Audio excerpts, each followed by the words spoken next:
안녕하십니까? 역사적 바울의 도전 12번째 시간입니다. 오늘은 바울과 정이라고 하는 주제의 마지막 과가 되겠습니다. 성 데클라라고 하는 제목을 붙였는데요. 여기에 제가 이 여성 사도를 기억하라 라고 하는 부제를 붙였습니다. 우리가 지난 시간에 전쟁과 가부장제에 대해서 살펴보았는데요. 이 가부장제의 가장 대표적인 사례라고 할 수 있는 남녀의 성차별 문제에 대한 사례 연구로 오늘 그 성 데클라 이야기를 다루려고 합니다. 지금 여러분이 보시는 화면에 크로산 교수 왼쪽에 있는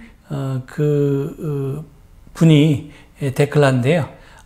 우리 개신교인들한테는 잘 알려져 있지 않은 분인데, 오늘 이 데클라 이야기를 가지고, 초대교회 당시의 여성 사도에 대해서 살펴보려고 합니다.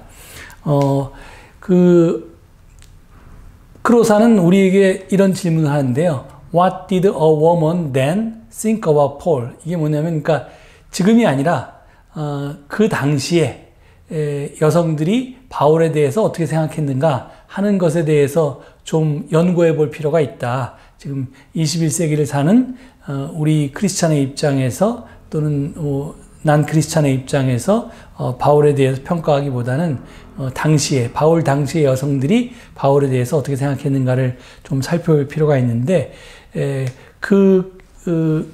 사례 연구로 데클라를 지금 보자는 겁니다. 이 데클라는 2세기에 스페인에서 이집트에 이르기까지 지중해 전역에서 아주 유명했던 그런 성녀였습니다. 그래서 데클라에게 기도하는 관습이 이렇게 널리 퍼져 있었습니다. 그래서 지금 여러분 나중에 보시겠지만 이 지중해를 가운데로 해서 밑에 아프리카 그리고 팔레스타인 지역, 소아시아 지방, 터키, 그리고 이제 그리스, 이태리, 또 이렇게 유럽 대륙을 거쳐서, 이 스페인 지역까지 이렇게 쭉 둘러싸여 지역에서, 서부 유럽, 스페인서부터 시작해서, 이 밑에 아프리카를 거쳐서, 시리아에 이르는 지역까지 이 데클라를 기념하는 이 성소들이 굉장히 많았습니다. 당시에는 이 데클라가 예수의 어머니 마리아보다 훨씬 더 중요했습니다. 그러니까 성모 마리아를 기념하는 성지보다 데클라를 기념하는 성지가 훨씬 더 많았습니다. 이 데클라 이야기가 사실 우리에게까지 전달된 것은 좀 행운인데요. 그 이유 중에 하나는 이 초대교회 많은 여성사도에 관한 문서들은 이름만 존재하고 내용들은 전달되지 않는 경우가 굉장히 많은데 이 데클라 행전은 바울 행전의 처음 몇 장에 포함되어 있습니다. 그래서 이제 이 바울 행전의 전반부에 해당되는 부분이기 때문에 이 데클라 이야기를 없애지 못하고 그냥 이제 두었기 때문에 지금까지 우리에게 전달되고 있는데요. 여러분들이 이 구글 같은 인터넷에 이 자료 조사하는 데서 데클라 행전이라고 쳐보시고 그 데클라 행전의 전체 내용을 좀 읽어보시면 좋겠습니다. 그러면 이제 물론 데클라 행전에 몇 가지 변형이 있어서 지금 한국어로 번역되어 있는 자료 중에서 여러분들이 한 두세 개를 읽어보시면 조금씩 좀 내용이 다르다는 건 알 수 있는데 하여간 큰 줄거리에 있어서는 대동소이합니다. 거기 보면 데클라는 나이가 찬 처녀였고요.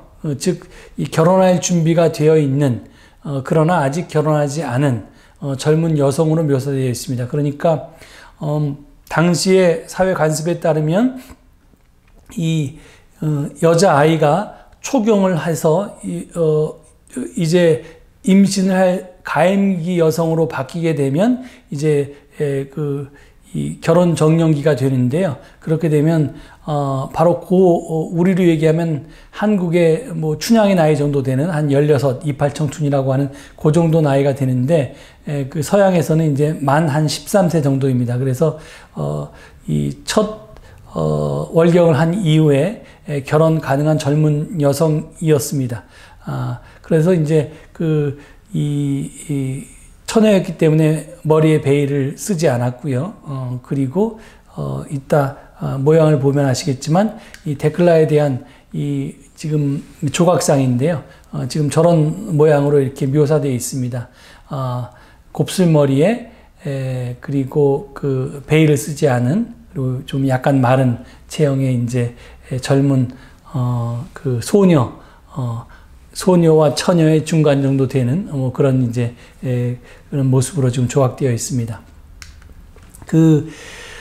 터툴리안이라고 하는 이 초대 크리스찬 신학자가 있었는데요. 이게 이 북아프리카에서 활동했던 분인데, 여기 보면 주 155년에서 240년 사이에 이렇게 생존했던 인물로 그렇게 추정되는 사람입니다. 근데 거기 보면 그분이 무슨 얘기를 했냐면, 바울의 이름 아래 잘못 쓰여진 그 문서들 가운데 이 데클라의 예는 여성의 가르침과 여성의 세례 주는 것을에게 그 여성을 위한 가르침과 그 여성 세례에 대한 자격증처럼, 라이센스처럼 그렇게 주장되고 있다, 이렇게 이야기합니다. 그래서 벌써 이 2세기와 3세기가 되면 교회 내에서 여성 사도들이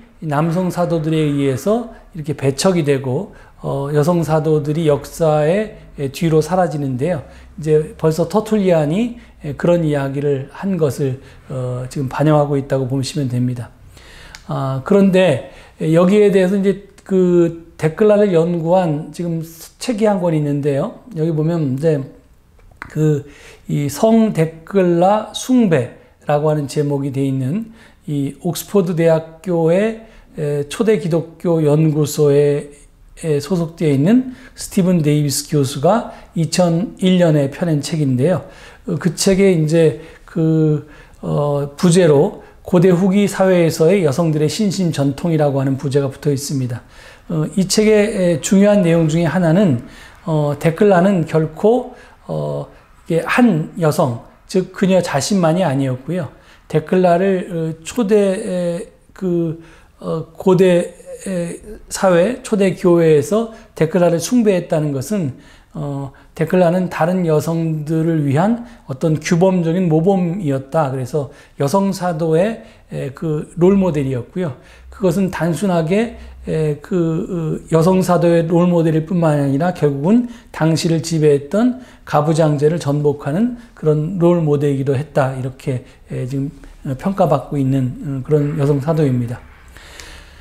자, 여러분이 이 데클라 행전을 읽어보시면 아실 텐데, 데클라가 바울에게서 이 사도적인 사명과 이 금욕적인 독신 생활에 대해서 듣고 나도 그렇게 살겠다, 이렇게 선언을 하게 되는데요. 그렇게 되었을 때 무슨 일이 벌어지는가 하는 것이 이제 데클라 행전의 줄거리라고 할 수 있습니다. 그녀가 자기는 아버지의 권세에서 남편의 권세로 자기를 넘기지 않겠다고 이 가장인 아버지에게 통보하면 어떻게 될까요? 그래서 10대 처녀가 그녀 가족 안에서의 아버지의 권위와 그녀가 속한 사회 안에서의 가부장적 정상성을 모두 무시하면 어떻게 될까 하는 것에 대한 이제 질문을 던지게 될 수밖에 없는데요.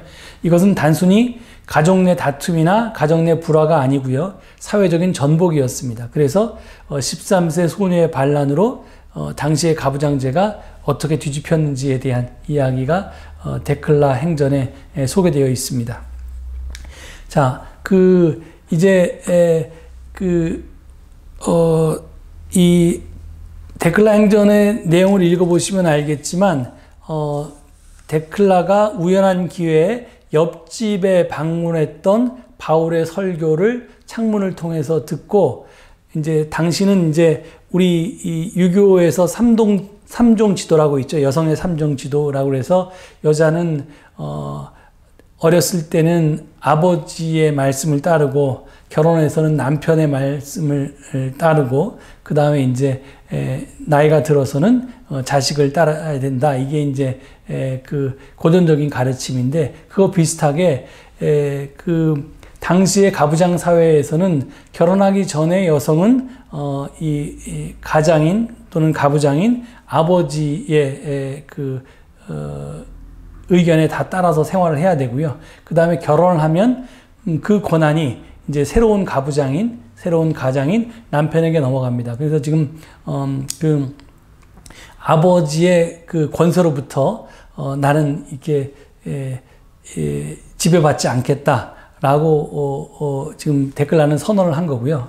독립선언을 한 거고 그 독립선언과 동시에 나는 이 금욕적인 생활을 하겠다. 즉 결혼하지 않겠다. 이렇게 선언을 한 겁니다. 그게 이제 데클라의 행전의 이제 시작인데요. 그래서 이제 데클라는 바로 여성의 이런 사회적 전복을 위한 롤 모델이 되었다. 이렇게 평가받을 수 있겠습니다. 그래서 이제 이 크로사는 지금 이 성 데클라의 여러 유적지 중에서 세 군데를 골라서 소개하면서 데클라에 대해서 우리에게 안내하고 있는데요. 그 맨 왼쪽 그 위쪽에 있는 것이 바로 스페인의 타라고나라고 하는 곳에 있는 교회고요. 그리고 크로산의 지금 왼쪽 어깨, 그러니까 화면으로 보면 오른쪽 에 있는 그 어깨 옆에 좀 있는 게 에베소인데요. 터키 에베소에 있는 유적지를 소개할 거고요. 그 다음에 마지막에 이제 시리아 마루라라고 하는 곳에 있는 성글 데클라의 유적지를 쫓아가면서 데클라의 행적을 좀 살펴볼 예정입니다. 그래서 이제 크로산이 재밌게 크로산 극장, 그래서 데클라의 생애 이렇게 영화 타이틀을 딱 걸고요. 그래서 거기에 이제 7장면 이렇게 7막이라는 거죠. 이제 7막을 통해서 데클라의 생애를 소개합니다. 그래서 이제 그 지금 6개의 그 원이 있는데 그 데클라의 생애의 중요한 7장면들을 지금 이제 뽑아서 소개하는 건데요. 제일 먼저는 이제 에베소 바울의 동굴에 있는 프레스코화를 소개할 거고요. 그 다음에 스페인 타라고나에 있는 그 성모 마리아 대상당의 이제 재단, 그리고 거기에 있는 장식벽과 조각상들을 소개할 거고요. 그리고 마지막에 시리아 마루라에 있는 그 산 골짜기와 그 끝에 지어진 정교의 수도원을 소개할 순서로 쫓아갈 겁니다. 예.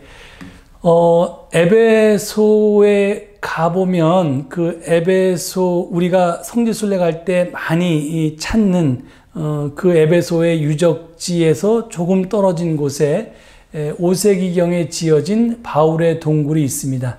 그 동굴의 평면도를 지금 여러분이 보시고 계신데요. 맨 왼쪽에 동굴의 입구가 있고요. 이 길쭉한 통로가 있습니다. 그리고 그 통로를 따라 걷게 되면 맨 끝에 좀 널찍한 방이 나오는데 그게 이제 소위 이제 제단이죠. 예배 처소입니다. 그런데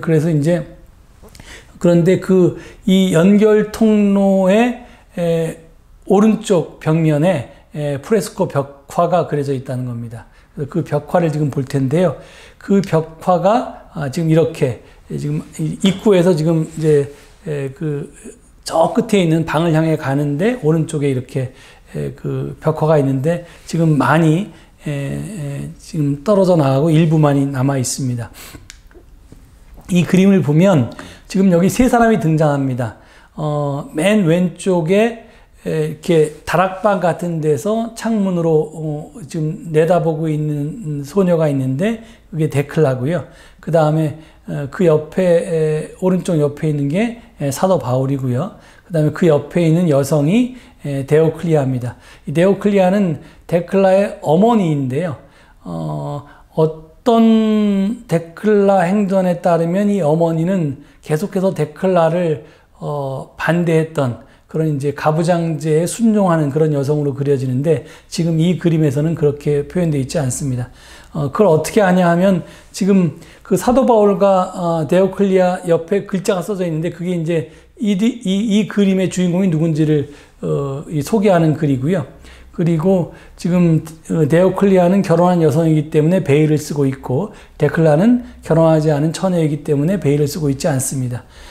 바울과 데오클리아는 똑같이 이 오른손을 이렇게 들고 있는데요.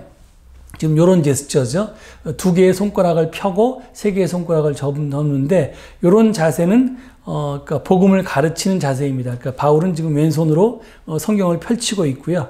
그리고 두 손가락을 이렇게 접고 있는데 이 두 손가락은 그러니까 이 예수님의 신성과 인성을 가르치고요. 접은 세 손가락은 삼위일체를 가르칩니다. 그래서 이제 요게 이제 그 보통 그 초대교회 성화에 자주 등장하는 그런 제스처입니다. 예. 여기 보면 이게 사도 바울의 모습이고 제가 그 사도 바울의 오른쪽 손가락과 왼쪽 성경을 펼치고 있는 모습을 소개했고요. 그 다음에 이제 이 바울과 데오클리아를 보면 똑같은 지금 제스처를 취하고 있고 그 다음에 이제 같은 크기와 같은 높이로 그려져 있기 때문에 두 사람이 지금 동등한 권위를 가지고 있다는 것을 알 수 있습니다. 그러니까 데클라의 어머니 이 데오클리아가 바울과 같은 그런 이제 사도적인 어떤 그 권위를 가지고 있었다는 것을 지금 저 그림 자체는 나타냅니다.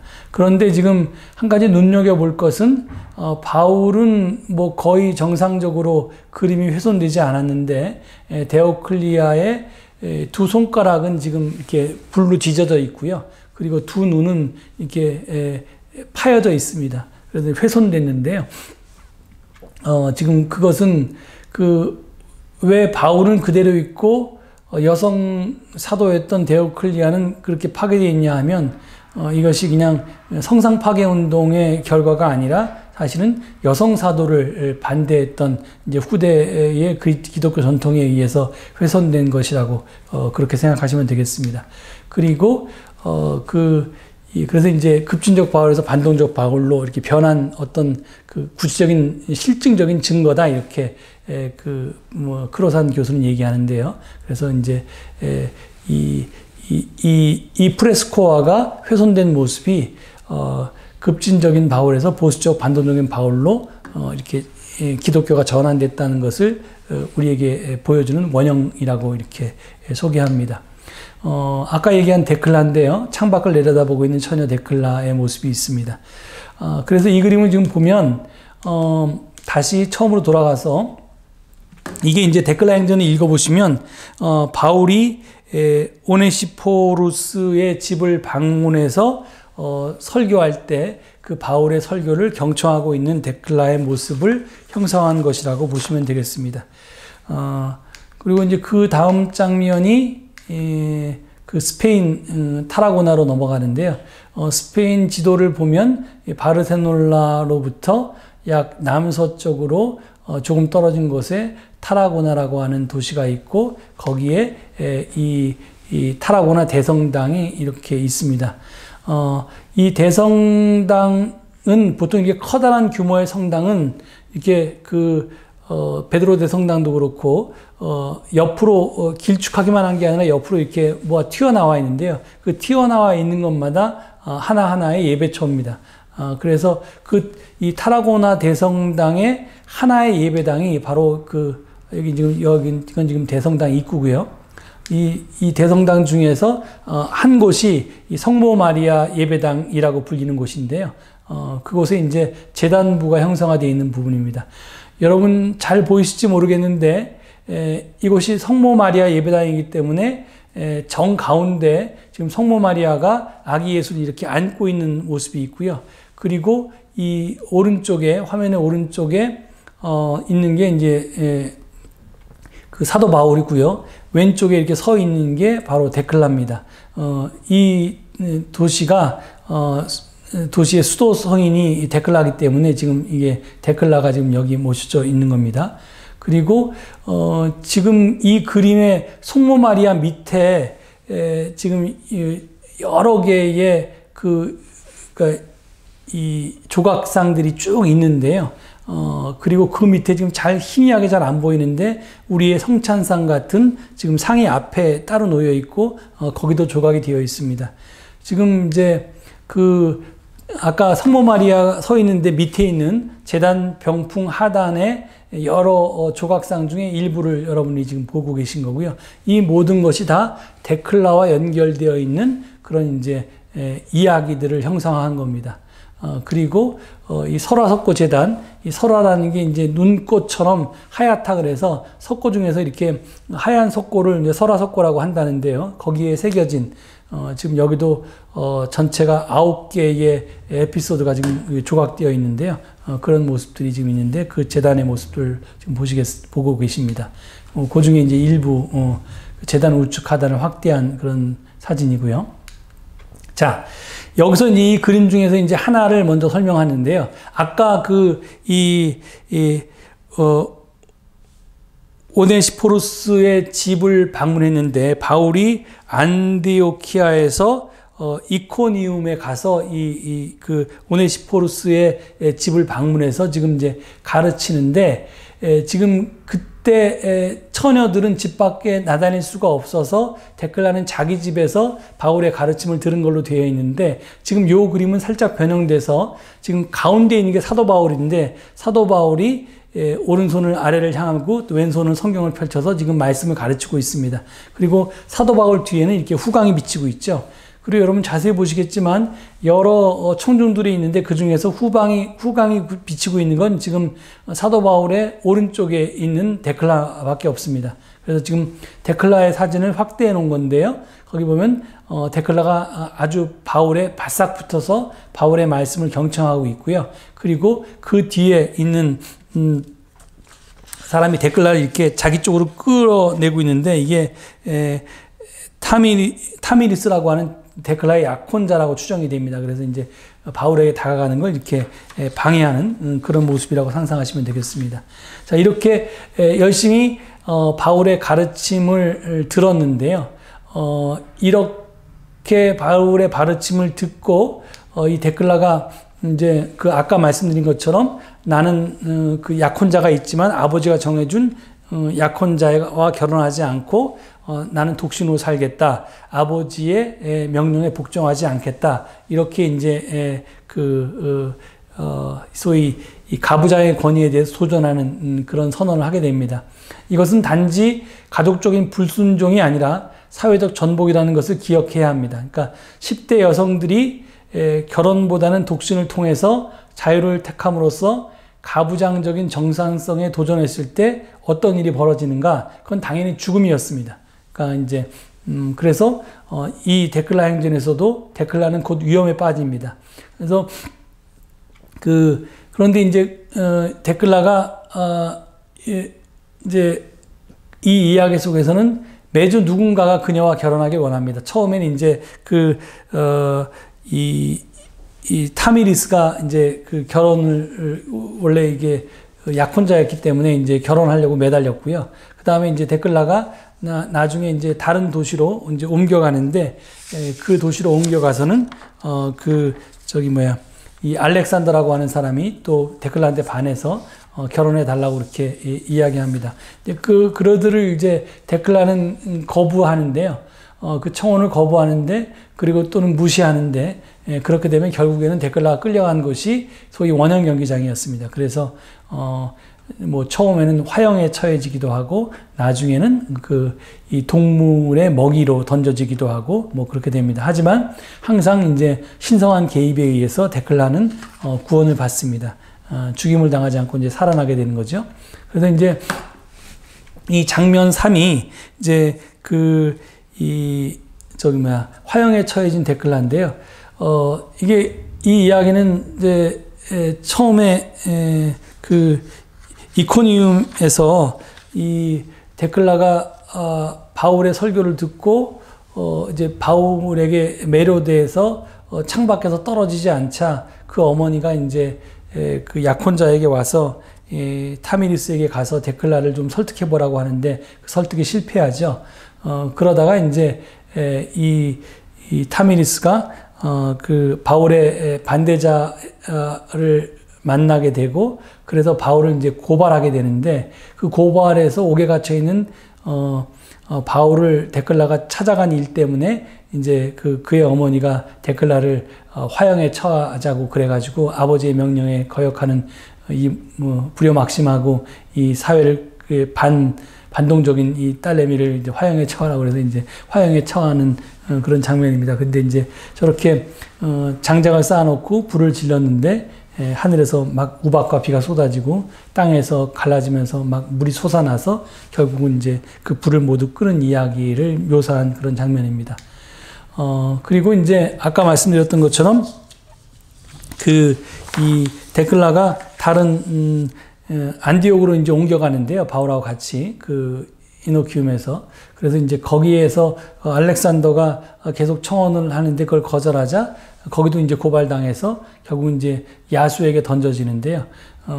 두 번이나 그런 일을 당합니다. 그런데 처음에는 이제 야수에게 던져졌을 때 암사자가 와서 데클라의 발등을 이렇게 혀로 핥았다라는 장면이 지금 묘사되어 있는 거고요. 또 두 번째에서는 이제 이 사람을 많이 잡아먹은 숫사자가 데클라에게 달려들었을 때 그 암사자가 그 숫사자와 싸워서 결국 두 마리 사자가 다 죽은 이제 그런 이야기도 나오는 그 장면을 지금 묘사하고 있는 겁니다. 그런데 이제 재밌는 게 뭐냐면 이거는 이제 아까 재단 병풍에 있는 이제 그 사진인데요. 그 조각상인데요. 여기 보면 지금 데클라는 기도하고 있고 그 다음에 이제 동물들이 싸우는데 이 싸우는 동물들을 데클라가 어떻게 되나 구경하는 사람들이 지금 화면에 지금 하얀 줄이 있으면 이게 왼편과 오른편으로 지금 갈라져 있습니다. 그게 이제 남성과 여성으로 갈라져 있고요. 그리고 동물들도 암컷과 수컷으로 갈라져 있습니다. 그래가지고 여성들은 자기의 종교와 상관없이 인종에 상관없이 데클라를 응원하고요. 남성들은 이제 그 야수들을 응원하고 뭐 이렇게 되는 장면입니다. 그래서 지금 나중에 그 아까 얘기한 암사자와 숫사자가 서로 싸워서 두 마리 다 죽자 이제 많은 동물들을 풀어서 데클라를 잡아먹히게 하는데 그때 이제 여성들이 나서서 자기 몸에 지니고 있던 향수들을 그 원형 경기장 안에 던져서 냄새를 못 맡게 해서 데클라가 거기서 구출되는 그런 이야기를 지금 묘사한 장면입니다. 그래서 이 장면을 놓고 그 크로사는 뭐라고 얘기했냐면 페미니즘이 아닌 여성주의다 이렇게 얘기합니다. This is not feminism, this is femaleism 그렇게 합니다. 그래서 이제 이게 이게 여성 해방에 대해서 찬성하는 것은 남성도 그렇게 할 수 있잖아요. 근데 지금 이거는 지금 그게 아니라 딱 남녀가 그리고 암수가 딱 갈려서 데클라의 편이 되고 또는 데클라의 반대편이 되고 라고 하는 거기 때문에 이게 여성주의를 표현한 거다 이렇게 재미있는 이야기를 합니다. 그래서 이제 초기 크리스천의 여성주의를 보면요. 투기장의 군중들은 데클라를 살리자는 편과 죽이자는 편으로 나뉘었지만 크리스천들은 그를 살리자는 편이었고 이방인들은 그를 죽이자는 편으로 나뉘어지지 않았습니다. 여자들은 그녀를 살리자는 편이었고 남자들은 그녀를 죽이자는 편이었습니다. 심지어 그녀를 죽이도록 보내진 짐승들도 암수 둘로 나뉘어졌습니다. 이처럼 투기장에서 크리스천이 아닌 여자들이 그녀를 방어하고 크리스천 여인들이 공동체 안에서 그녀를 따를 때 아주 비범한 일이 벌어졌던 것입니다. 자, 그리고 이제 그렇게 됐을 때 이제 막 헤매고 있을 때 데클라에게 이제 또 하나의 에피소드가 펼쳐지는데 데클라 앞에 이제 커다란 이 물통이 있었고 그 물통에 소위 바다 사자라고 하는 이제 치명적인 위험한 동물들이 그 물통에 있었는데 데클라가 그 물로 뛰어듭니다.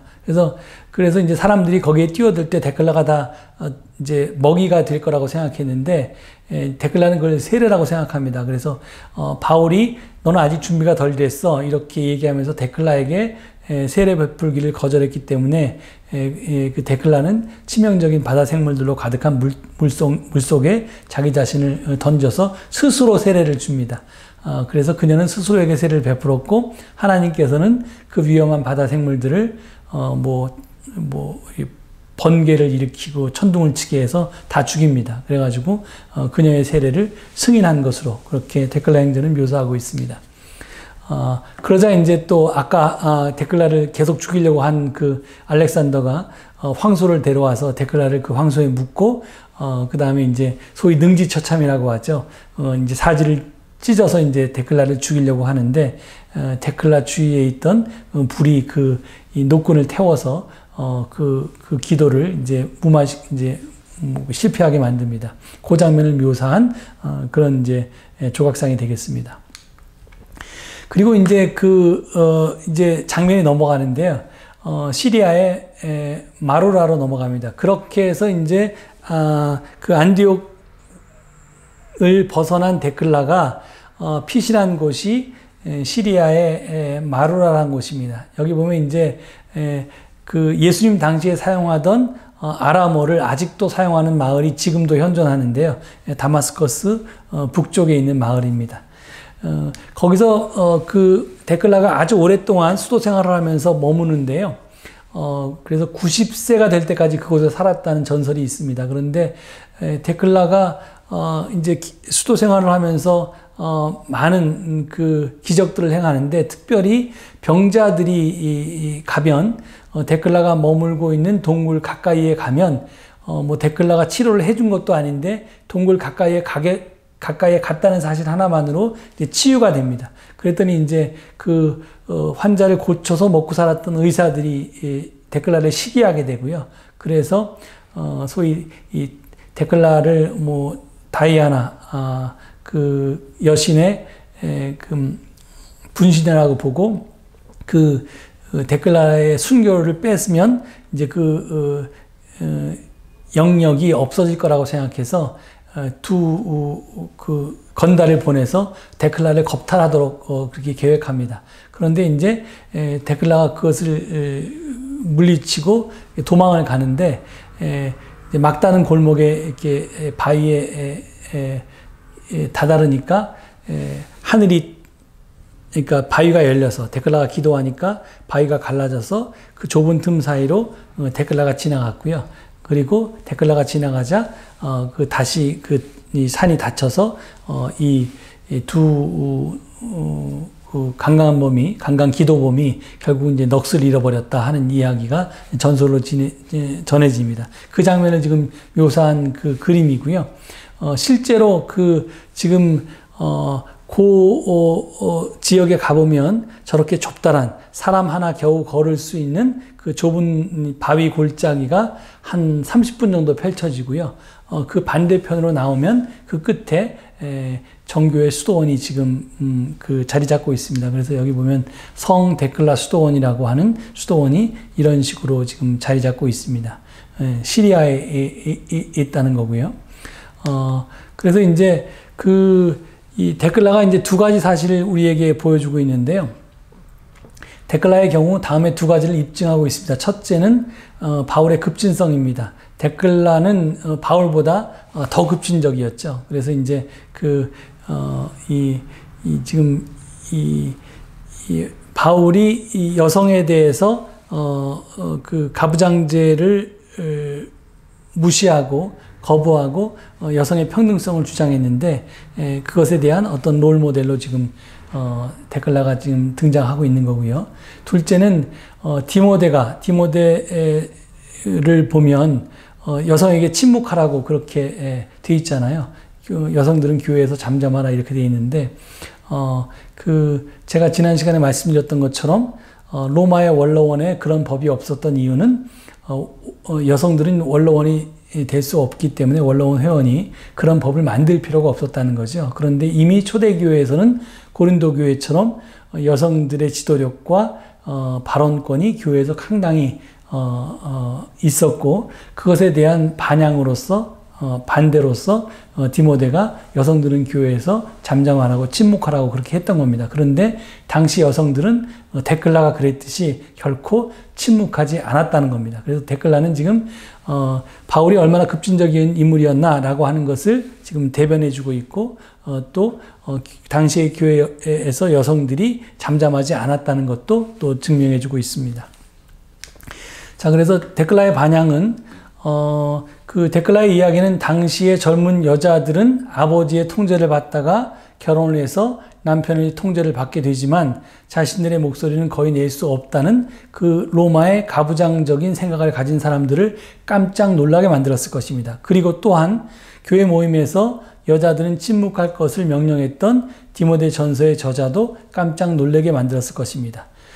기원 후 2세기 초에 이르러서는 크리스찬 지도자들은 여자보다는 남자여야 했고 또 독신 생활하는 금욕주의자들보다는 결혼해서 부모가 된 사람이어야 했기 때문입니다. 그래서 우리가 뭐 소위 이제 목사의 자격, 장로의 자격을 이제 목회 서신에 지금 적혀 있는데 그때 보면 이제 뭐 이 결혼한 한 여자와 결혼한 남자라고 이렇게 표현하게 되어 있지 않습니까? 그게 이제 남성만 이제 교회의 목사나 장로가 될 수 있고, 그리고 이제 결혼을 해야지만 된다라고 하는 것을 전제하고 있는데, 그게 벌써 2세기만 돼도 그 교회에 그렇게 바울의 그 남녀 평등성과 여성의 사도성 같은 것이 무너지고 교회가 가부장제 문화로 회귀했다는 것을 확인할 수 있는 증거들입니다. 그래서 바울은 우리가 오늘날 바울이 친여성적이었는지 아니면 반여성적이었는지에 대해서 논쟁을 벌일 때 2세기의 한 여성과 그의 여자 제자들이 역사적 바울에 관해서 무슨 생각을 하고 있었는지를 기억하는 것이 매우 많은 것을 시사한다고 크로사는 이야기합니다. 그래서 크로사는 지금 뭐라고 얘기하냐면 당시의 여성들은 바울이 그 여성들에게, 데클라와 같은 여성들에게 굉장히 도움이 준다는 것을 알고 있었다는 겁니다. 그들은 바울이 자신들의 길에 방해가 되는 사람이 아니라 자신들과 함께 그 길을 가는 사람이라고 하는 것을 알았고, 그래서 이제 바울의 동료들이었다라고 하는 것을 데클라를 통해서 확인할 수 있었다는 거고요. 그리고 그렇게끔 데클라라고 하는 이 아주 나이 어린 이 처녀가 사도로서 인정받고 바울과 거의 같은, 그리고 성모 마리아보다도 오히려 더 그렇게 인기가 많았던, 영향력이 있었던 초대교회 사도였다는 사실 자체가 그 초대교회의 여성 지도력이 얼마나 활발했다는 것을 이제 알 수 있는 거고요. 이제 그랬던 초대교회가 1세기의 그런 교회가 2세기로 넘어가면서 그 여성 지도력이 교회에서 이제 거부되고 남성 중심으로 재편된 그런 안티바울은 그런 바울을 반여성적으로 이렇게 바울의 이름으로 편지를 쓰면서 여성은 교회에서 잠잠하라는 그런 명령을 내리니까요, 반여성적으로 바뀐 그런 현실을 우리가 확인할 수 있는 겁니다. 예, 오늘 강의는 여기까지인데요. 우리가 이제 이 바울을 통해서 지금 이제 바울의 가부장제에 대해서 바울이 어떤 입장을 가졌었나 하는 것을 데클라라고 하는 초대교회의 여성 사도를 통해서 우리가 확인할 수 있는 시간이었습니다. 다음 시간에는요, 우리가 주제를 바울과 정의가 아니라 바울과 하나님으로 이제 바뀌게 되고요. 이제 그 바울 신학에 대해서 우리가 좀 깊이 살펴볼 수 있는 그런 시간을 갖겠습니다. 오늘 수고하셨고요. 다음 시간에 또 만나 뵙도록 하겠습니다. 안녕히 계십시오.